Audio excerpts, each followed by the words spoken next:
Ang bagong napili nga konsihal nga si Dr. Noli Bagyoro, ang City Nutrition Council Action Officer, nagkanayon nga ngotanon usa sa pinakamalungtaron nga pagkaon kung sustainable food para sa tanan, ilabi na sa mga inahan, ug siya nag-awhag sa taga San Carlos nga magpabilin nga himsog tungod kay ang pagbaton ug maayong panglawas bahantian.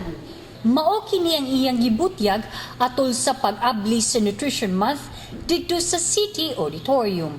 Usa ka programa ang ipahigayon dito sa City Auditorium niadtong Hulyo 5, 2013 bilang pag-abli sa tibok bulan nga selebrasyon sa Hulyo isip Nutrition Month. Ang kasuulugan nagdala sa tema nga gutom at malnutrisyon, sama-sama nating wakasan. Nalingaw ang mga nakasaksi sa mga pasundayag nga giandam sa taga-Kolehiyo di Santa Rita kinsa may host sa maong programa.